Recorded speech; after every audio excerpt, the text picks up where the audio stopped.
That was my whole wrestling gimmick, essentially. It was Nature Boy Rik Ratchet. Kind of combined like what Ric Flair was doing and made it like a Mark gimmick. Real delusional shit. But it was funny. I wasn't doing anything athletic. I was going in there and telling a story. Constant cheating, chicken shit. Type behavior. He was such a heat machine, like he could get heat outside the ring. And we would win matches, never one clean. I don't think that I would give back those times for the life of me. Bro, man, bam, knock him out. I've never heard anything like it. Holy shit, Ratchet just did. And he gives his cell phone number to all the fans, and they start blowing Ahmed Johnson up. Call it how I see it, straight talk, no disguise. So the slang dripping, got the truth in my eyes. Might like gavel, every word, lay it down. Coach C in the booth, turn the game all around. Yeah, it's Coach C, he the best for business. It's Coach C, he the best for business. Yeah, I'm sharp as attack when I call the play-by-play. Every dog got his day, and I make the crowd stay. It's every week we go live on a Wednesday. Dressing so sharp, that's the reason why your friends stay. The youngest in the game to do it, best for business. Coach C is the truth and everybody gonna witness. Love entertainment, you swear it's your destiny. Link with Coach C, we can talk about your legacy. It's Coach C, he the best for business. It's Coach C, he the best for business.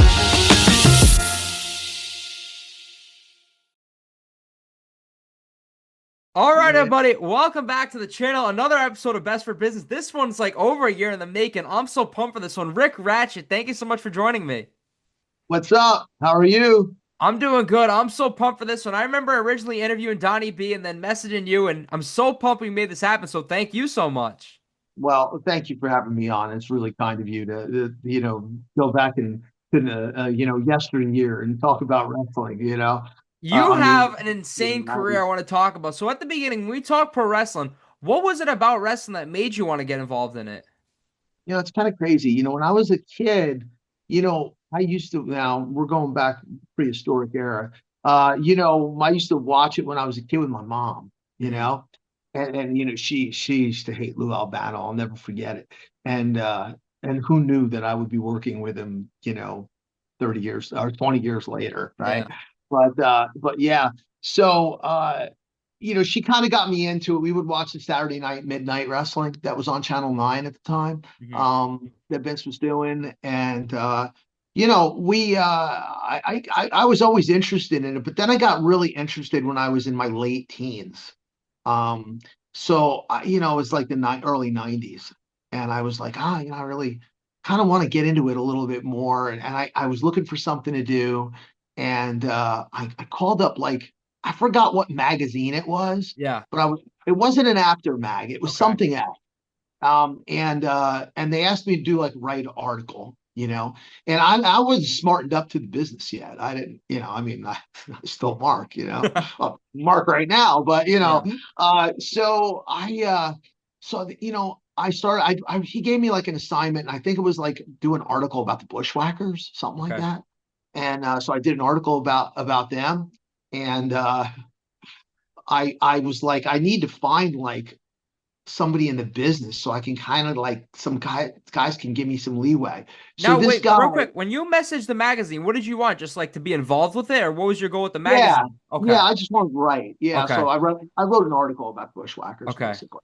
And that was my first assignment, and he liked it, and he was like, yeah, you got to do it again. So then I was going to start like looking into it further about being like a journalist. So I was like, I don't know. Let me go see if there's like some like wrestling schools or somewhere around.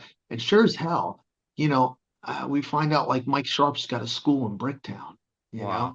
So I go there, and I'm an absolute mark, and I walk in, and I'm like, yeah, I'm writing for this magazine, blah, blah, blah. And they all knew the magazine at the time.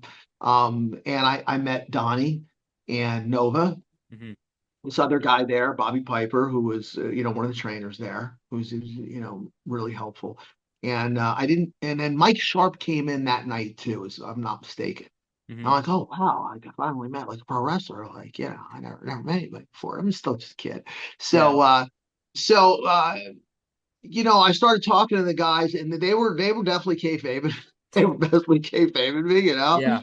And then Mike's like, oh, why don't you be a referee? And I was like, I don't know. Let me go in and bounce around the rings. Now, at the time, I was 140 pounds. Okay. I was a shredded 140 pounds because I was like really in the training and stuff. But maybe 145 or something like that. I don't know. Yeah. But I was, I was pretty shredded. I was in shape. So then I started like, I'm like, yeah, maybe like I could be a ref or I could be involved in the business somehow. I was kind of looking for something to do. And then Sharpe would come up to me and said, yeah, why don't you be a referee on the shows? We have shows once a month and, you could do that. And I was like, I think it was twice a month we were on shows. Yeah, I think it was twice a month. So he said, you could do the shows. And I was like, okay. So I repped the show. I had a lot of fun, and kind of like some camaraderie with all the guys. We had a really good group of guys, not only was it Donnie and Nova, who I was very we had to like hit it off right from the go, know. And then and then everybody else there that Piper and Mike Tarras. I don't know if you remember him. Mike Tarras, Ace Darling, like all these really good group of guys, and now that I'm older and I kind of think about things, they all kind of like helped me.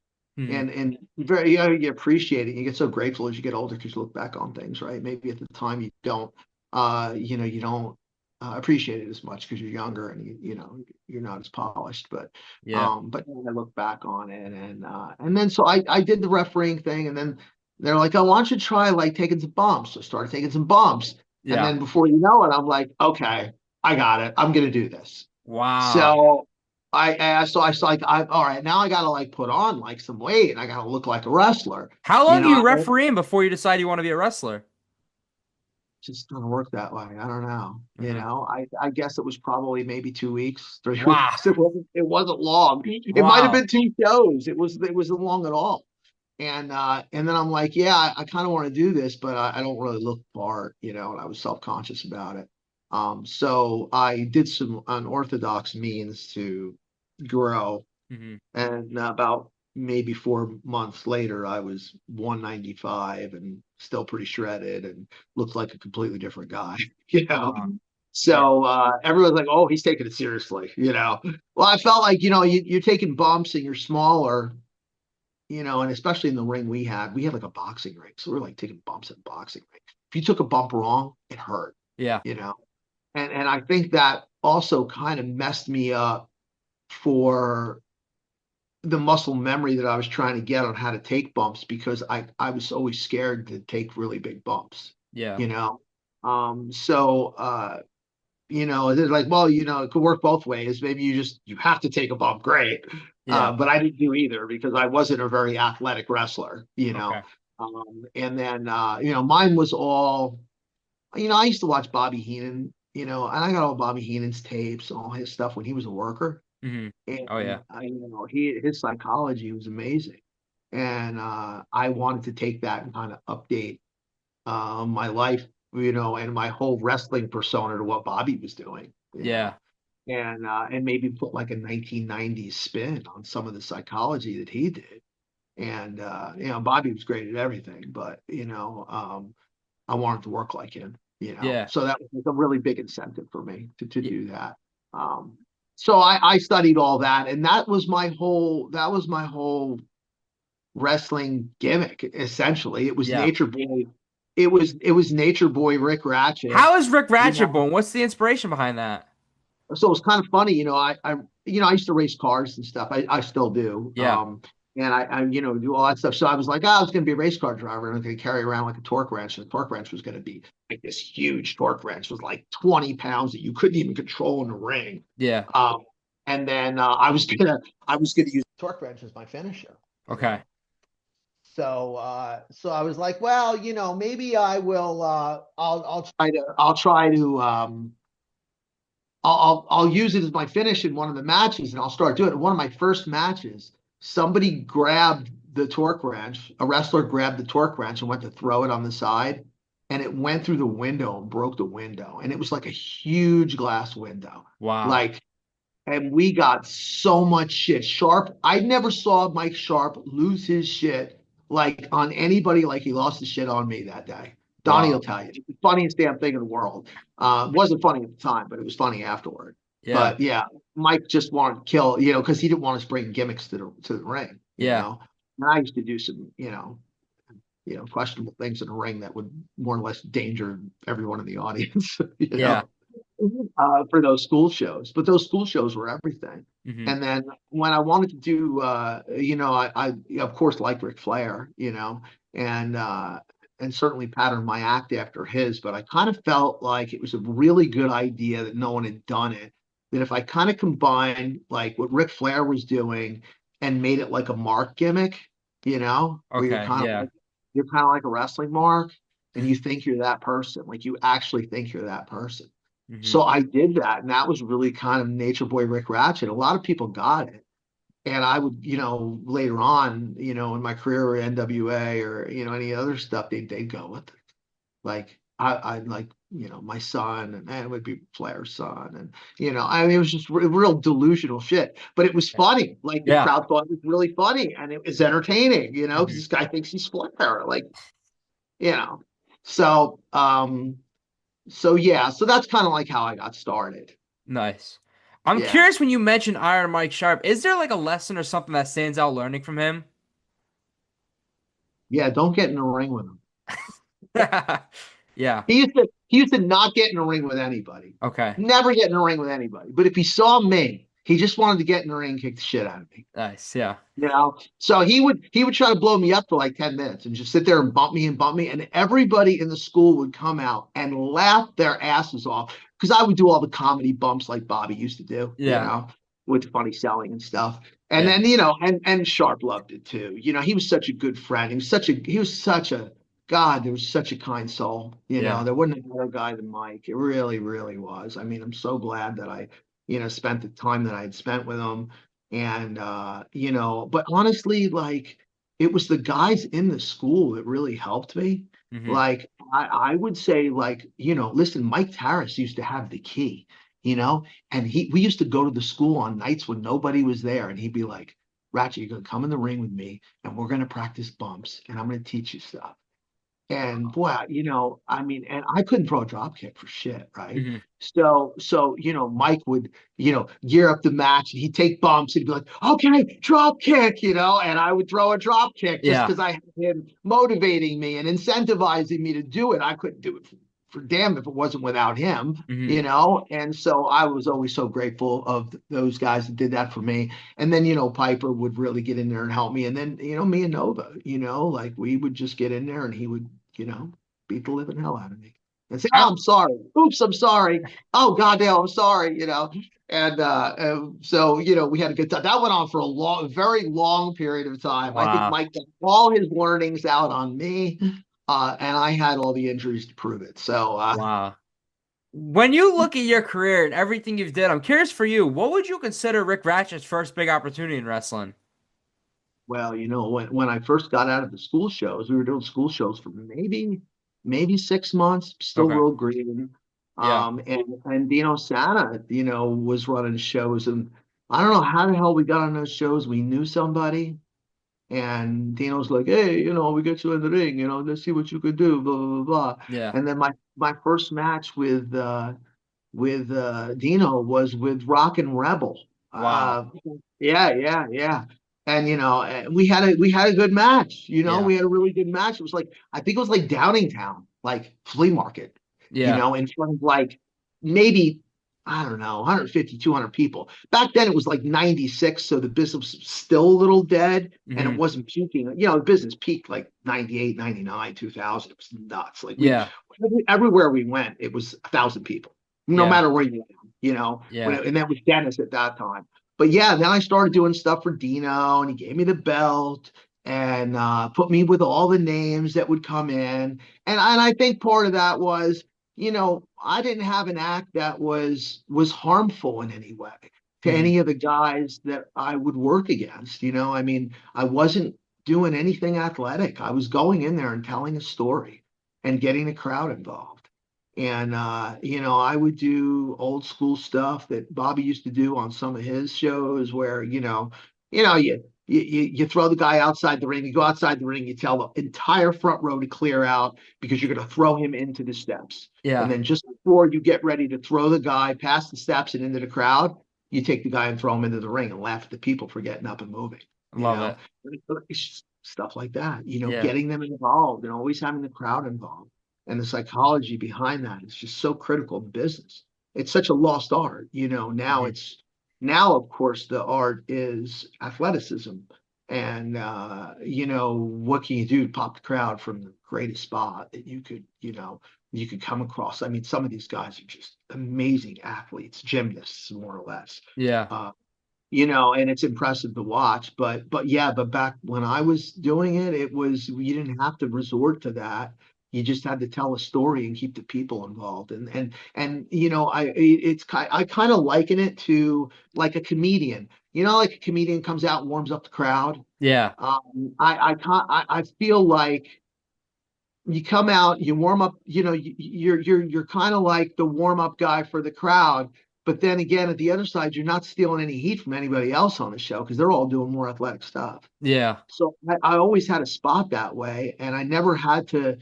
I always, when I worked, the names, and there was a lot of them, and they, of course, they were baby faces, and I was a heel, and I didn't have to do nothing. They just had to lay down and get, cheating. Of course, Donnie B is my manager, and it's constant cheating, chicken shit type behavior, and then at the end of the match, put them over, get a pop out of the crowd. I never liked to go over. Wow. When you talk about storytelling, especially for you, how does Rik Ratchet go to the ECWA? Because we talk storytelling, that was one of the top places for it. Yeah, I mean, it was funny. Jim's a great guy. Jim legend. Yeah, and he was always kind of, we always had a connection about different things. We talked during the week. We were friends, and Jim would always, I got to bring in. But I was like, it was kind of funny because by the mid 90s, I had like a business, and I was doing, I'd taken a business that was small, making $1 million a year at running close to 80 in like 4 years. Yeah. So I was real busy doing that, and I was like, Jim, I'll try to come down and see what I can get, see what we can do. And he was really kind of he was really great. Like, I want to put you in a spot. Then he started putting me in with Boogie Woogie Brown. Oh my God. Yeah. So those matches were interesting, because he didn't do anything, and I'm not to badmouth him dead. He was over, but I it was like, hey, what do you want to do? And he'd be like, well, I don't want to do that. I don't want to do this. I don't want to do that. So, like, I couldn't get a lot of my psychology over. Well, I mean, heel psychology over, Yeah. So I feel like I could have done better there at ECWA. And then I'd work some gimmick matches and some fun matches, but nothing serious, just because I was just so busy doing other stuff. And at the time, most of my time was all with Dennis Coralluzzo at that time, with NWA. So, we're still all, still close. I was still close with Mark, his son. And, we're all still friends, and, we care a lot about each other. We spent a lot of time with each other, in that time. So, yeah. Is there like a Dennis story that sticks out to you? Oh God, I don't know. I mean, there was a bunch. I mean, my God, listen, the thing that sticks out for me with Dennis did a whole lot. Yeah. But I think the biggest thing that Dennis ever did for me was just to show you like the kind heart that he had. I remember I tore my ACL on a show, and I didn't have insurance, So he said to me, Ratchet, don't worry about it. I got it. And he paid for my operation through the insurance, and he took care of me the whole way through. So if there's any great Dennis story, that was it. Yeah. That's kind of boring, but maybe the best one was with Ahmed Johnson, where he said Ahmed Johnson stiffed him for a show. And I don't know if you know the story, but he stiffed him on a show. And Dennis went in the crowd and said, hey, this guy was supposed to be here on this show, and he didn't show up because he wanted all his money up front. And I told him I'd give it to him tonight after the show. Like Dennis just airs his dirty laundry in the ring, right? And then he goes, if you guys are really mad and you want him here, call him right now. And he gives his cell phone number to all the fans, and they start blowing Ahmed Johnson up. And the heat with the post heat with that was fantastic, So that was probably one of the funniest things he ever did. But it was like him, Gino Moore. Gino Moore was our sound guy that was rather large, and Gino was. We just made fun of Gino like 24/7, and he made fun of us 24/7 too. So the recipient of the business, that's probably the best thing I could say about the business all those years. Me working with Nova on those Dino shows and all that. I mean, we'd just load up my car at the time and we'd drive out to those shows, and I would instigate fights between Donnie and Mike on a weekly basis. And it would be, what kind of fight can I start between these two now? And they would get into almost near physical altercations in the car while I'm driving. Wow. I mean, just some of the best stuff you'd ever think. One of the best Mike and Donnie stories that I ever have was we're driving to a Dino show, and Donnie had like a map. Now, this is before Google Maps, this is maybe 96, 95. Yeah. And Donnie draws this map. And I swear to God, it looked like a 5-year-old kid drew this map, right? With a little person and thick people on it. And Mike, we're trying to get to the show and it's late and we're not there. We don't make it. So we're like, I don't know, maybe 5 minutes from the venue, and we're trying to find it. Mike's like, lots of curse words, right? Like lots of curse words.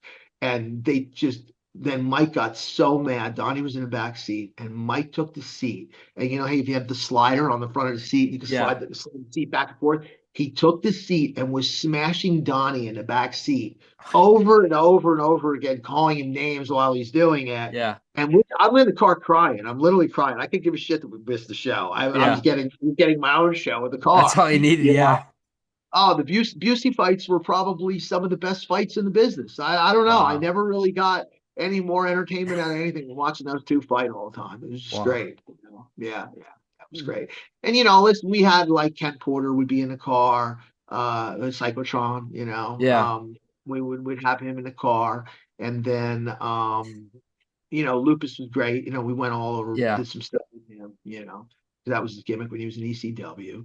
And then So I mean, we had a lot of fun.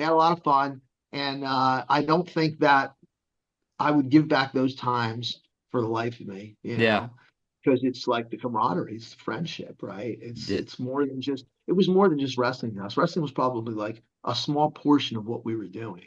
I think it was more along the lines of, just us hanging out and working together. Yeah.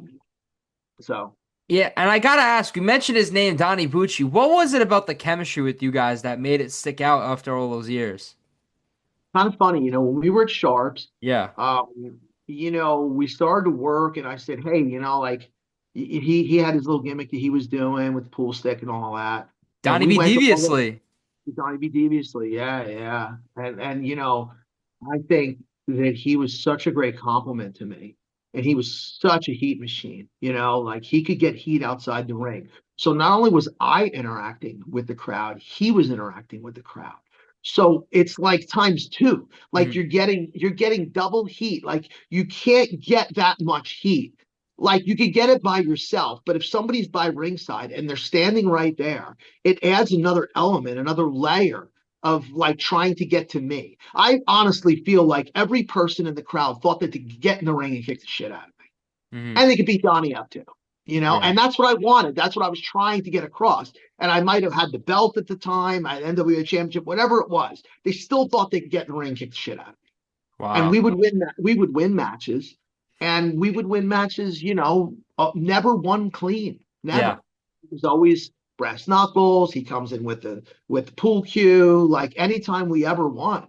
And then I would always come out later in the show and have somebody powerbomb me and do something to get their heat back on me and watch me lay, you know, because we used to steal a lot of heat on the shows. Yeah. You know, like, I mean, we would go out, maybe I always like to go out early when the crowd was fresh. Mm-hmm. And then the problem was after we were done, then it was hard for other guys to get a pop. Wow. Know? Because of the interaction. I mean, you know, even some of the spots that we did, some of the guys that were real students of the game, if you will, would look at some of the spots and be like, holy shit, I haven't never seen anything like that. Wow. Yeah, like one spot we would do where we would like fake bump in the center of the ring, like, you know, clothesline, flip around, and then, you know, run you into the ropes and hang on to the rope. Guy flips off the back end, lands in the middle of the ring. So I would do it one time, drop an elbow, and then beat the guy up, you know. And then I'd do the same spot again, only this time I'd hold on to the rope again, and he would pretend that he fell. And he would, you know, make a bumping noise so I could hear it, and then fall in the center of the ring. And this would be the comeback spot. So then I would go to the top rope because I'm going to, you know, probably do a flying elbow or stuff. Not that I could ever do that, but I could really do it on top and do a flying elbow on him. And I would start to go to the top rope, and Donnie would grab me by the leg and go, Ratchet, don't go. And he's faking. He's faking. And then I'd look at the crowd and be like, he's not faking. And the crowd would be like, he's not faking. He's not faking. Go for it. Go for it. Yeah. You know? And then I would come down. And he'd say, Ratchet, he's faking, he's lying. And then while I'm looking at Donnie, I'd have the baby face spinning around in the center of the ring, you know, going to the crowd going like this, you know. And that's like ultimate involvement for the crowd, because now they're going to be a part of me getting my ass kicked, you know. So then I'd shake Donnie off and be like, he's dead, he's dead. And then I'd go to the top rope, he'd pop up and give me the flare slam off the top, and then go into the real hot finish. You know, wow. Everybody would be like, wow, it's pretty crazy. You know? Yeah. Even stuff on those shows, which would be so similar to like working sharps where there's 15 people. Now there's 1,000 people on a show. And now you have all these people in the front row, you know, that you can work. I always try to work at least a dozen or more people in the front on each side, maybe 4 on each side for a show. And I'd find the mark or whoever it was that I think I could get a reaction out of to that would cave, you know, to the back of the, you know, would cater to the back of the arena, you know, or wherever we were. Yeah. And I would, I used to do this thing where I'd fly outside the ring and, you know, go over the top rope and then fly out. And then I would find somebody in the front row that was, say, maybe heavier than usual, you know? Yeah. And I would land on their chair with them and land in their lap. But about 9 times out of 10, the chair would break. Okay. So I did this over and over and over again. So I would find out, and I would not tell anybody in the front row. So one time, there's a really big guy in the front row, and I go over the top rope, and I just literally just sit on this guy's lap or land in his lap, and we both go down. Yeah. And it went down like you heard this guy's body slap off of the ground, right? And I put my hand over the guy's head. I'm like, "Are you okay? You okay?" He's like, "Yeah, man. No, that was fucking awesome." You know, like most of the time they just love being a part of it. And then the babyface come over and throw me back in the ring and help the guy up and hold his hand up. You know, like stuff. I mean, you know, they want to get involved. Absolutely. Yeah, you know, and that's the whole thing. Where I'd be in the ring and I'd call a spot because I know there'd be some marks in the front that would know what I was doing, and I would call the spot, but it actually wouldn't be the spot. And I'd be like, I see, I got you. You know. Yeah. So things like that, you know, to like get people pissed off. But whatever you could do to get the crowd pissed off, you got to do it. Yeah. You know, at least back then. Now it's a more athletic contest. When we talk New Jersey, I got to ask you originally, I think it's the early days, but how does the opportunity originally come for Jersey All Pro Wrestling? You know, it was funny. I was working maybe I just started with Dennis. Okay. And Frank wanted me to come in and wrestle on his show. Okay. And then and it was his first show, and he wanted me to take the title. And I forgot who I wrestled. But we had a really good match, and we were, you know, we headlined the show. There was a decent amount of people there because, like I said, it was, you know, it was probably, I don't know, probably like maybe 400 or 500 people his first show. They did pretty good. And then we just, you know, I just kept working for him and doing shows with him. He was such a nice kid. Yeah. You know? So, you know, I had a lot of, I think I kind of really credited a lot of my wrestling success with positive interactions with people. Okay. I always avoided controversy as much as I could, unless there was a really good rib involved, you know. Yeah. But most of the time, it was always very genuine and appreciative of everyone that I worked with, and understanding and how they were helping me, and I was helping them. And I think I was always pretty expressive my whole life with things like that. So you know, it's kind of maybe the reason why I got as far as I did, you know, which wasn't far, but it's kind of far. You know, it's hard for an independent guy, you know, be, you know, eventually doing some WWF shows. So, you know. Does anything stick out being the first ever Jersey All-Pro light heavyweight champion? Because if you look at that lineage, it's insane, and it starts with you. That doesn't make any sense because all those guys are pretty athletic, you know. Kenny Omega's like the second to last ever one. Like, it's nuts. Yeah, I know. It was just it's such an honor to have that. You know, it really is. And at the time, I didn't think about it because I thought it'd just work. You know, I don't think belts or anything like that. But it was an honor to have him think of me like that. You know, and everybody else too. And Dennis and Dino. I was champion of Dino. I was champion of Dennis. I mean, you know, all these guys. So Kevin and, you know, whatever we were doing, IWF and, you know, Tommy Fierro. I mean, everybody, you know, they all kind of put me over one way or another with some kind of belt. But I always like to lose it the next show, you know, so that I can get it back and then lose it again and get it back. You know, that's how you get heat, you know? Yeah.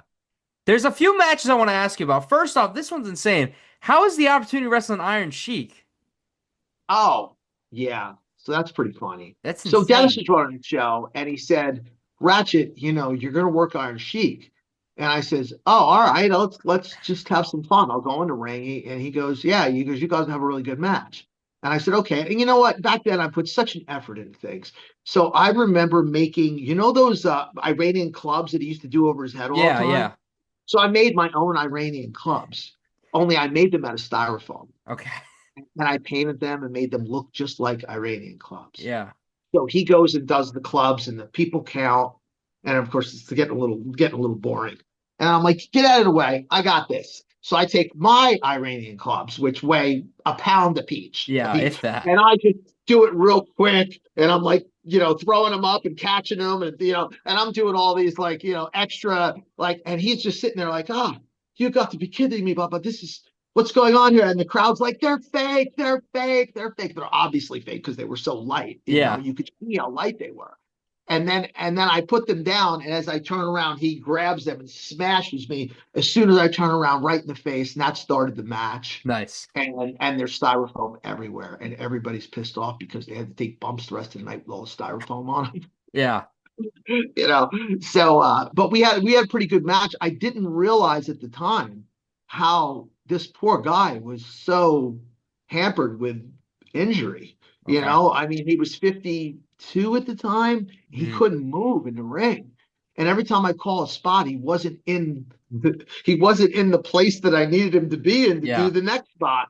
You know, so I would try to like take all the bumps and do everything, but he couldn't, you know, he couldn't take bumps. He couldn't do anything. So I had to do it all myself, which was fine. But I had to figure that out on the spot, you know. And then as time went on and we started working more, because I worked him a bunch of times, I got more acquainted with like knowing what I could do with him and what I couldn't do with him.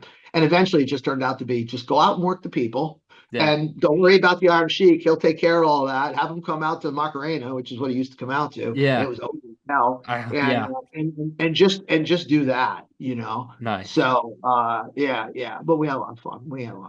When you talk about names too, how is it wrestling Dan Severn? So it's kind of funny when Dan got in. Yeah. Dan had this like shoot style, you know, that he worked real heavy, you know. And so when WWF wanted to get him, they said, "Nah, you got to do some independence first." They called up Dennis and told Dennis, "Hey, you need to put him with a guy that can teach him how to work." So Dennis is like, "I'll put him in with Ratchet."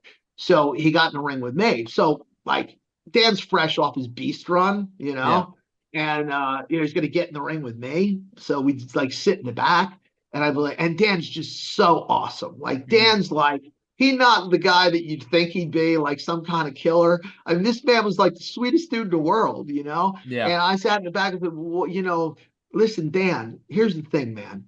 If you get in the ring with me, you should just, if you get your hands on me, you should literally just, you should just beat the shit out of me. There's no possible way that I would be able to compete with you.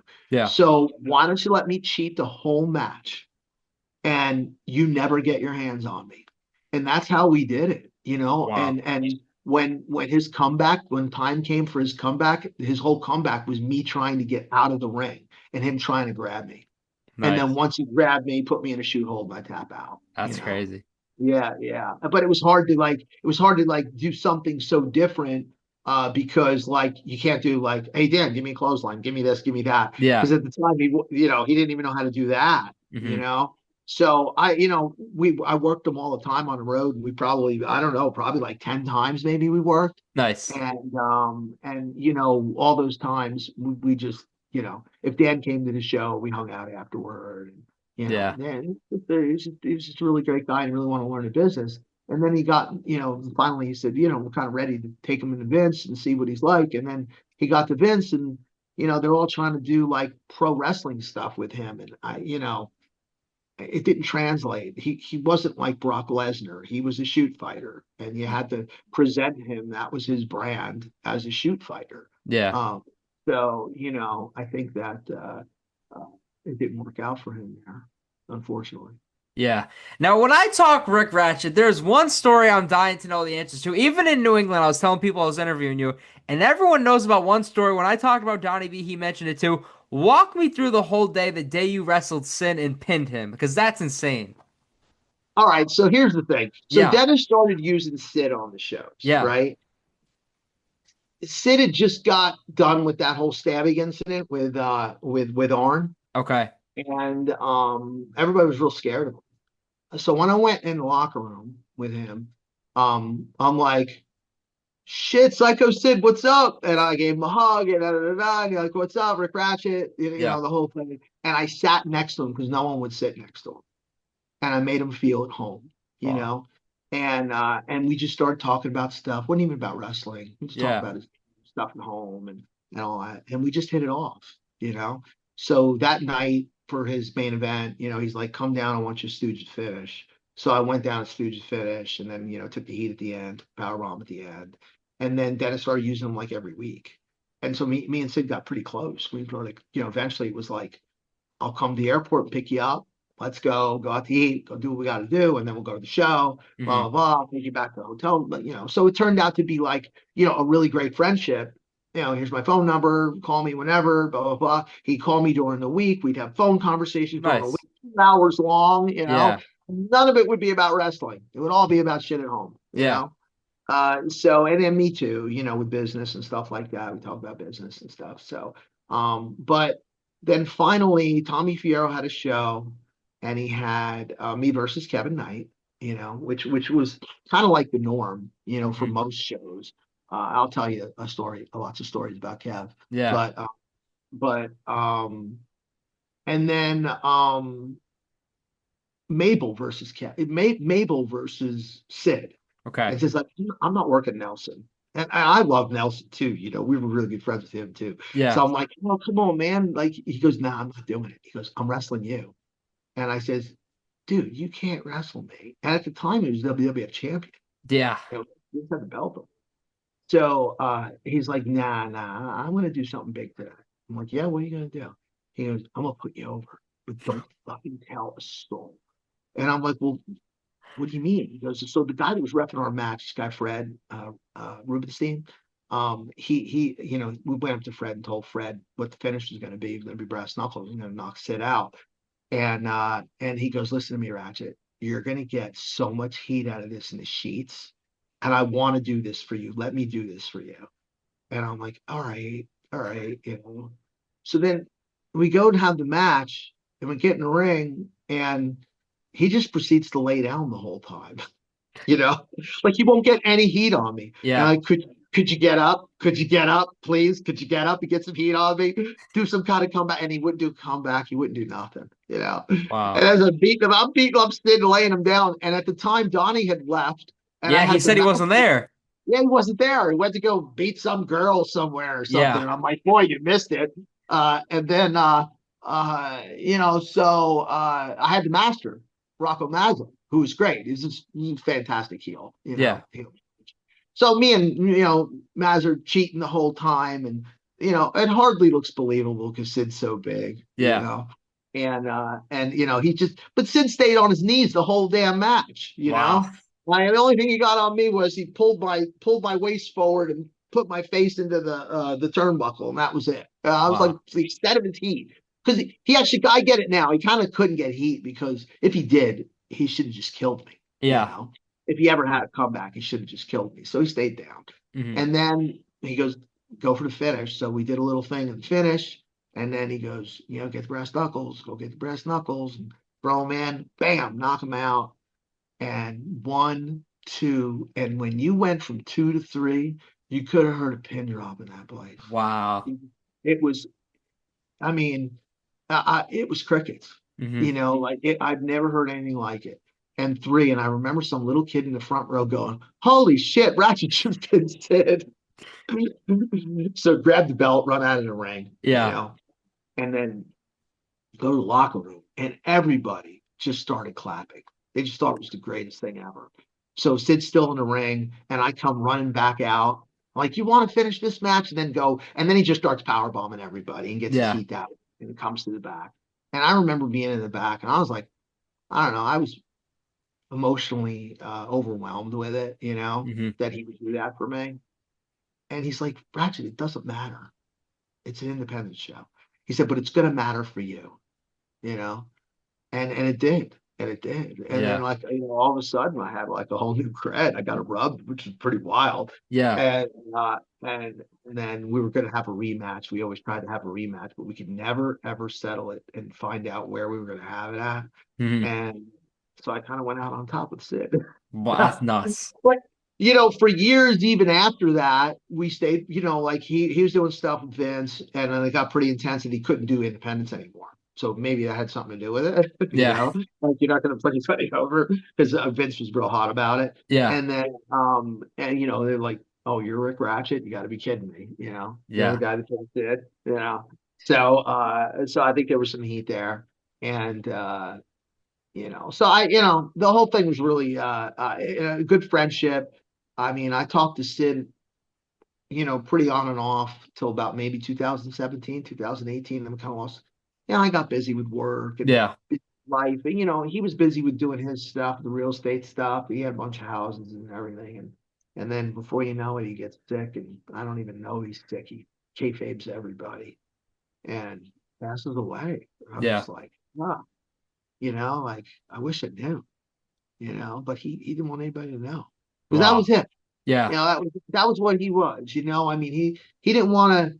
I could just see it. He would just take all that and carry it on his own shoulders, Mm-hmm. You mentioned when telling that story that you had one for Kevin Knight. So what's the Kevin Knight story? Well, so Kevin was interesting.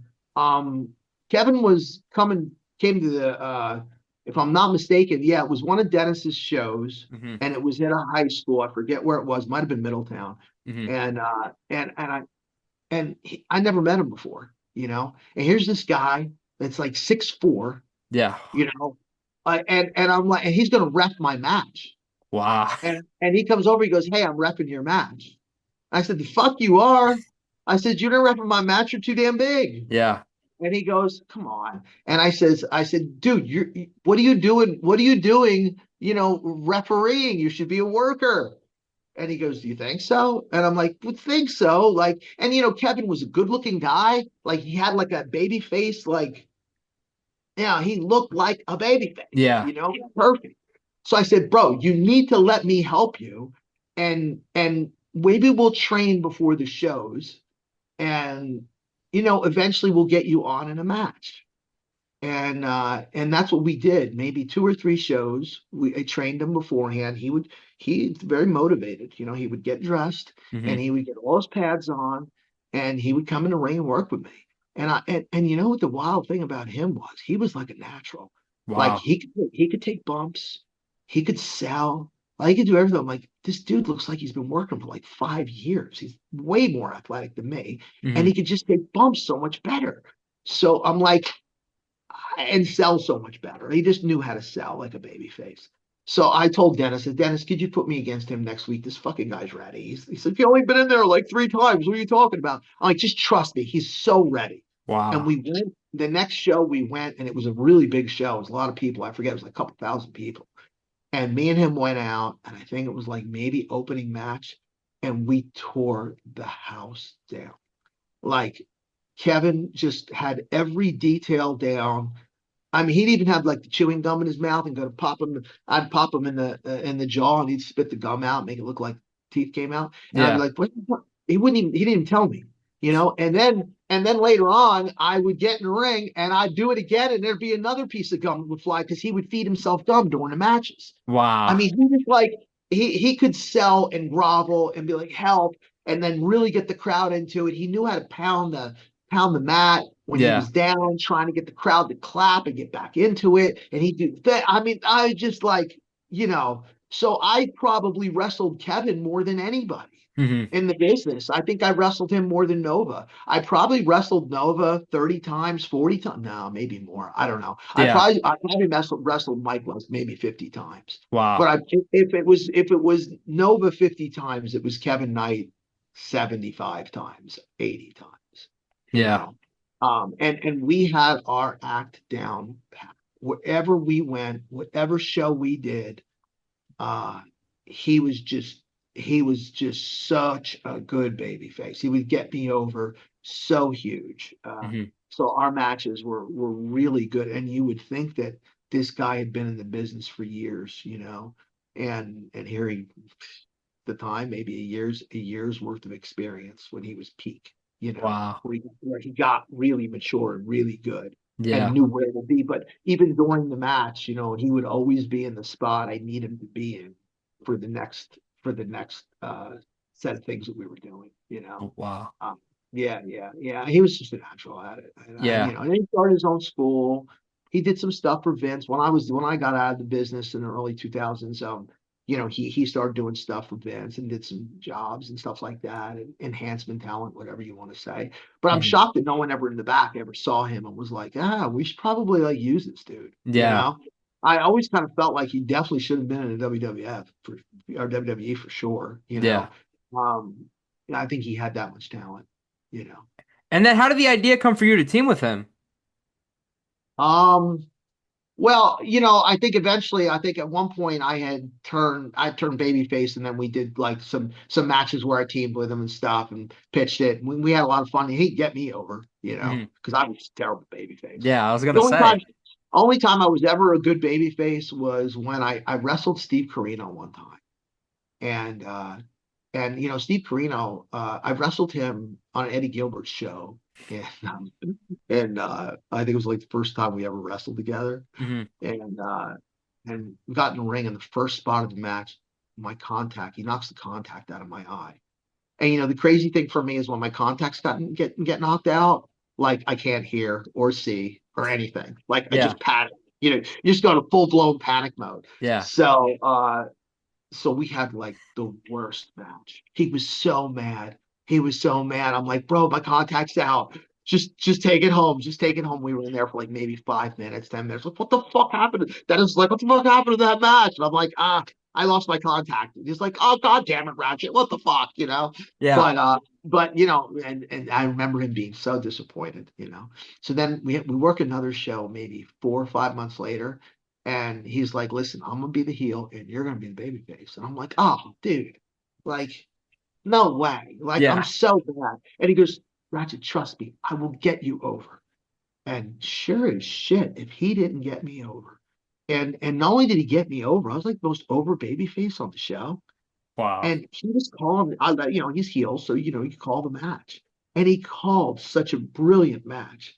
And just everything, all the little details that made him so great, that like, this is before ECW. So he was that great then. I can't even imagine, you know, how great he was when he worked in ECW, you know. But intellectually speaking, like Steve Corino, probably one of the best workers in the business, you know. Yeah. that I'd ever been in the ring with. There's a lot of great workers, of course, but Steve, he had his own, I don't know, he had his own set of thoughts about how to get heat.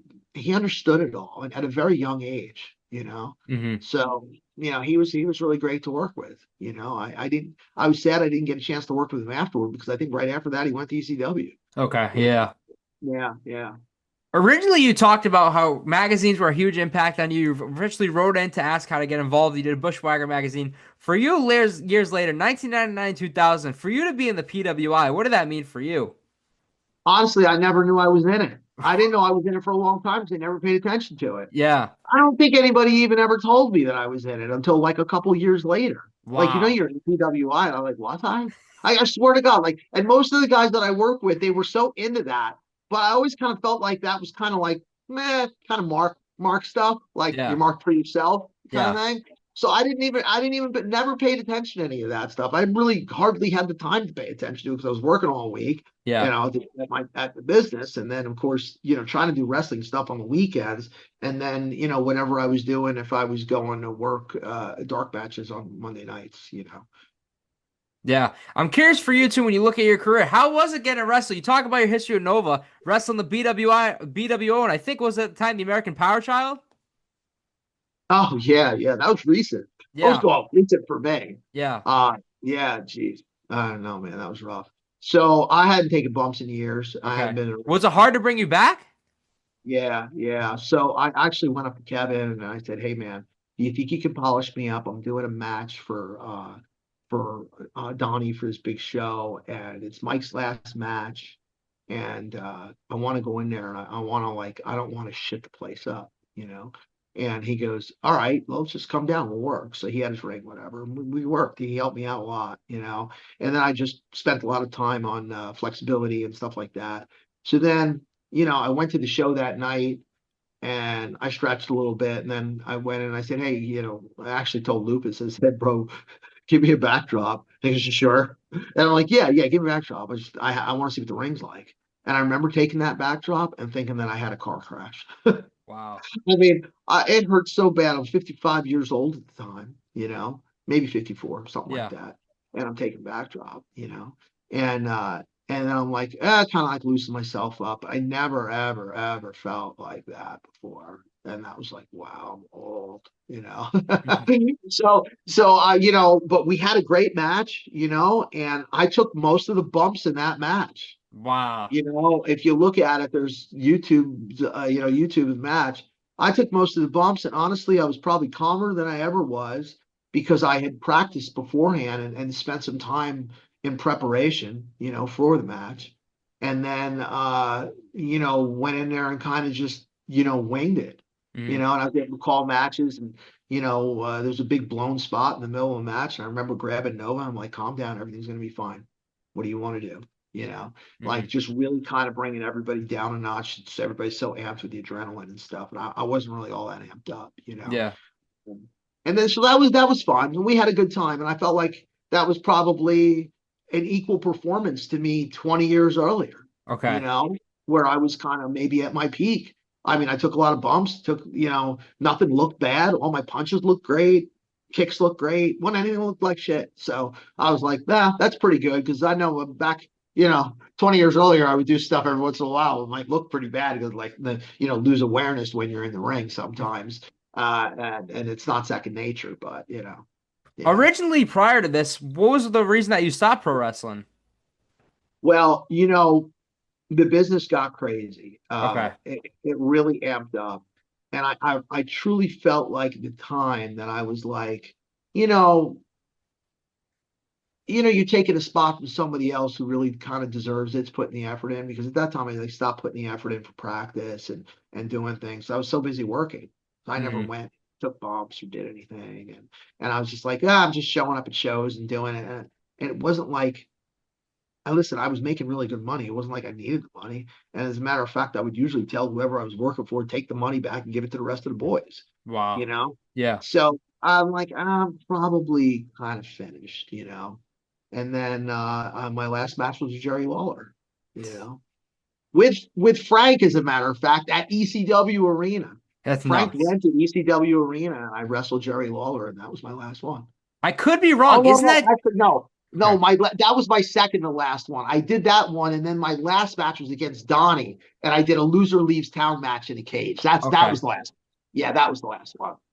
When you talk Donnie, is there a Phoenix Championship Wrestling moment that stands out? No, because I didn't actually work for him then. And then Really? when he started doing the promotion, then I had already retired. Okay. Yeah, yeah. As a matter of fact, I think that match that I did with Donnie, it was me and Felipe, the pool boy. Yeah, I think so. Yeah, and Felipe was, I mean, phenomenal, Hmm. like phenomenal, like what a heat getter. When I started to shift the gimmick a little bit to get a little more heat on the shows, Anthony, his name's Anthony. Yeah. Anthony just filled it out. Like, and he was an actor at the time, Okay. so he could play the role of like, you know, a pool boy that Hmm. maybe a little feminine, you know, and it got so much heat. It got so much heat. Like, I don't know, I do all the spots that would just enhance it all. You know, if it was hugging, everybody like, you know, like it was just, you know, he was amazing, and he was a great athlete. Like Hmm. he could do spots, like he could do like some really athletic stuff, and he understood psychology because he hung around me long enough. And probably one of the highlights of my entire wrestling career, maybe even more than Sid, was me and him versus Moolah and Mae Young. Wow. And you know, when I think about like, you know, when Moolah and May, so Dennis had brought that whole back, that whole Okay. thing back. That was Yeah. Dennis. Before they went in and worked the Dudleys and had the hand of Mark Henry, whatever, I don't know what the hell all that stuff they were Yeah. doing, they worked me and Anthony first, Wow. and I remember like going in the back of the locker room, probably having like one of my first mark out moments, Hmm. where I sat there and was like, God, my mother would just curse you out on Saturday nights when I was 8 years old and just sit there. And she's like, oh, sweetie, you find out who I am. You love me, like that kind of thing. She was so great. She was so Yeah. great. I actually became friends with her and May after that match and took phone numbers and talked and stuff. And I think we wrestled together one more time. And then, I think the WWF saw the appeal of two old ladies wrestling, Hmm. and decided to take that. Vince put his own spin on it, but they got that from Dennis. Wow. And I remember, I'll never forget it. It's in the middle of the match, and Mae Young does this shoot drop kick to Anthony outside the ring, and she hit him right in the face. It Wow. was so great. He bounced backward into those bicycle racks like a ton of bricks, you Hmm. know. And I'm just sitting there, I'm going, holy shit! And we were laughing. Everybody was laughing. Like everybody was in Yeah. on it. You know what I mean? The crowd was in on it. Everybody was laughing. So the comedy and the entertainment was so like high level that that's the kind of stuff that I really loved. Yeah. And he was so good at he was so good at at selling it and making it look like $1 million because he was so talented.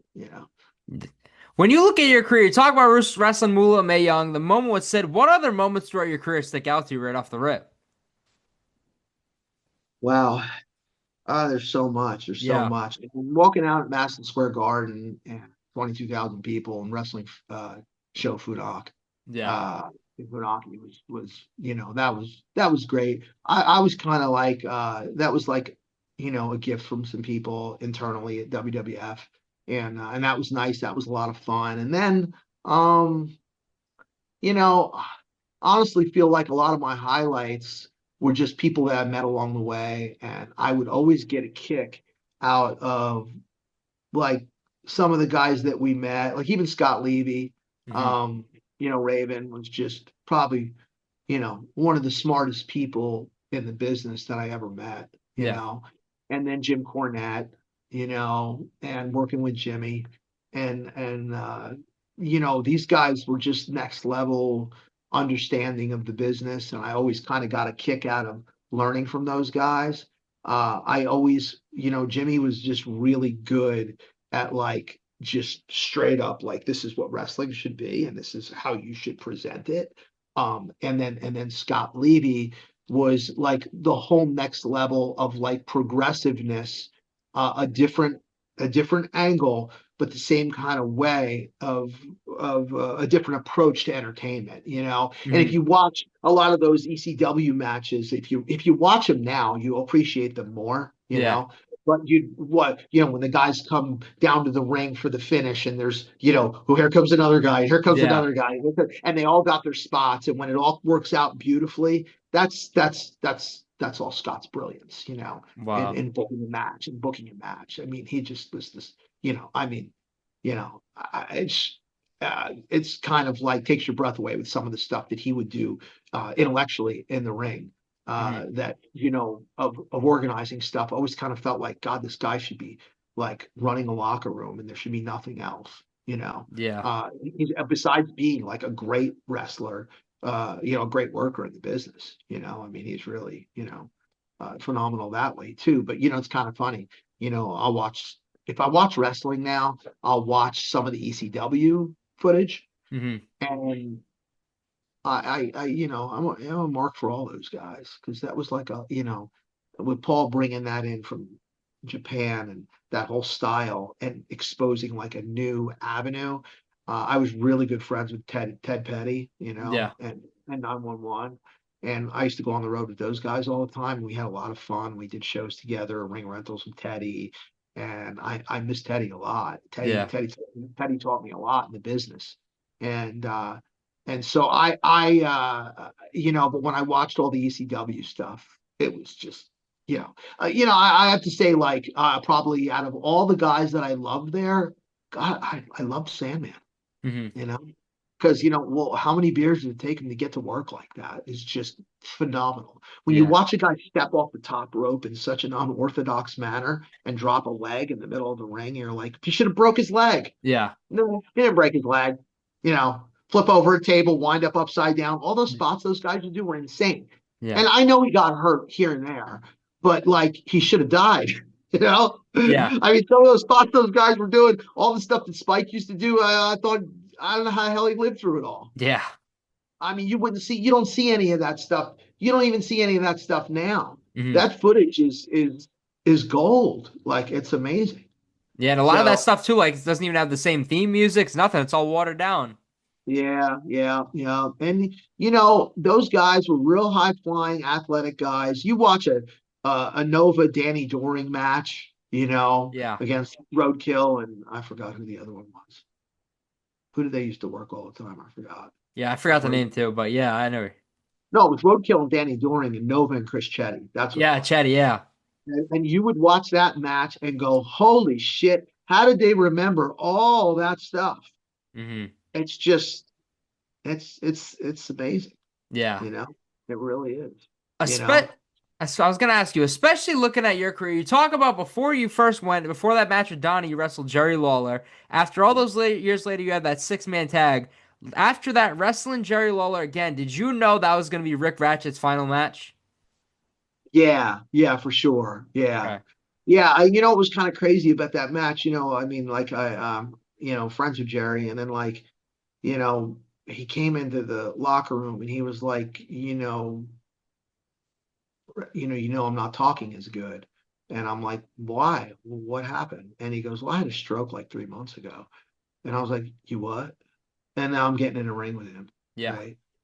And I kind of forgot about time, and that Jerry was 73, And he goes, yeah, I'm on a bunch of medication if you want to take a look, because I have like a medical background. So he's like, you want to take a look at it? I go take a look at it.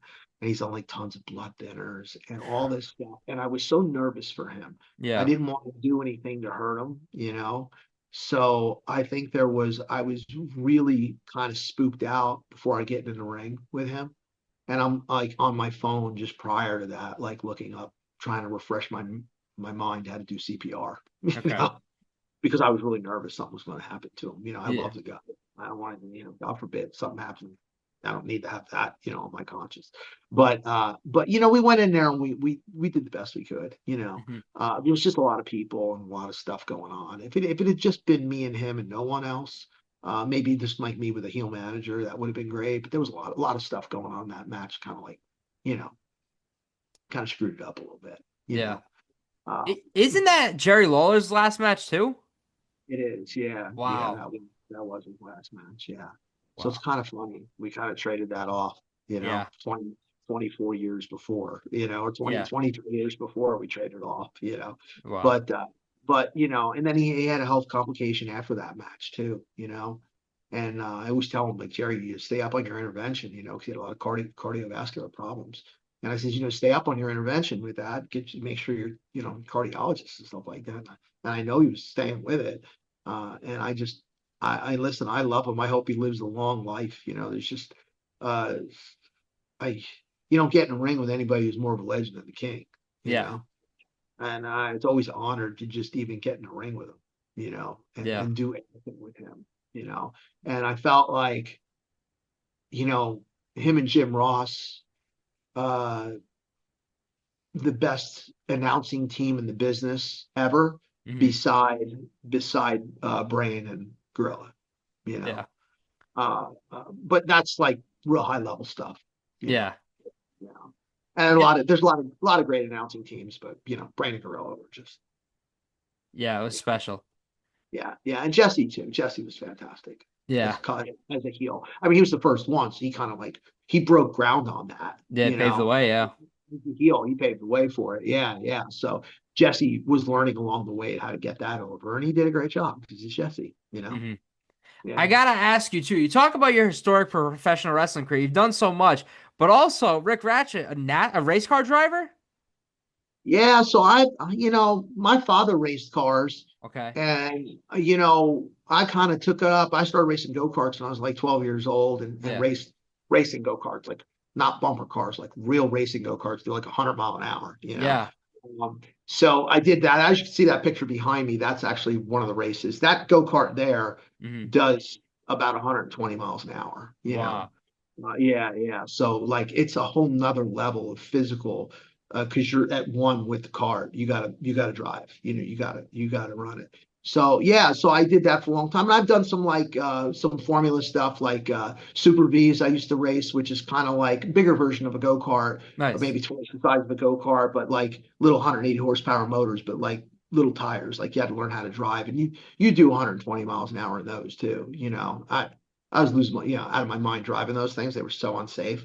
But running Super V's and then doing Formula Fords and stuff like that. A lot of single car occupancies, and then this year I started running. This past year I started running a NASCAR modified, like a crate car. It's like a smaller motor, slower motor, but it's a NASCAR modified. And I ran that here at a local track here at Wall Stadium, Hmm. and then I found out that, the people that were going to run the racetrack didn't want to do it anymore. So I stopped racing to get prepared to take over the racetrack. And now I'm taking over the racetrack this year. And, another business endeavor that I've lost my mind about. So Yeah.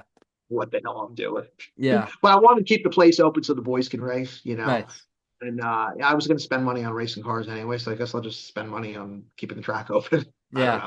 know. We'll see how it goes. Yeah. Well, I can't thank you enough. This is over a year in the making. I can't believe it. I remember messaging you when I first interviewed Donnie. The fact you made this happen. Thank you so much. Oh no, listen, thank you for having me. And let me know if you want to redo it if it sucks. Abs No, let's do a part two down the line. But I gotta ask you, in Best for Business, every interview I've done has ended the same. Now, the day you decide it's all done in wrestling, which wrestling retirements, as you know, don't really exist, but the day you decide it's all done, what do you want Rik Ratchet's legacy in pro wrestling to be? Uh, I always like kind of wanted to be the guy that was the better entertainer, the more thoughtful, more intellectual type, wrestler that was more thoughtful about what you did for move for move. And then that's really it. I mean, and then of course, getting along with everybody and being grateful for all the people that helped me in the business. I mean, and there were plentiful, Yeah. plentiful amount of people that really helped me along the way. And a lot of them are gone right now. So I wish I could go to every single one of them and say thank you. Hmm. I can certainly say that to the guys that I grew up with at Sharps and thank you. Hmm. And all the guys that I wrestled with along the way, because I never had a problem with anybody in the Nice. business. I never had heat.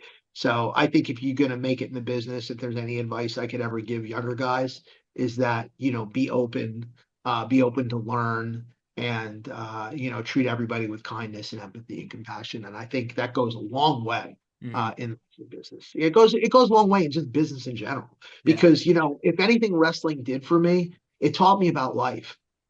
And if you could deal with pro wrestlers, you could deal with anything that's ahead of you in life. That's for sure. So I think wrestling taught me skills that I never would have gotten had I not done it. So it was an important part of my life, moving forward. Yeah. Well, I can't thank you enough. You're an absolute legend doing so much in pro wrestling. The fact we made this happen, thank you so much. Yeah, appreciate you very much. Thank you for doing this, and thank everybody for watching this episode. This was Best for Business. Thank you for watching this episode of Best for Business. Don't forget to like, comment, and subscribe. Until next time, because this is Best for Business.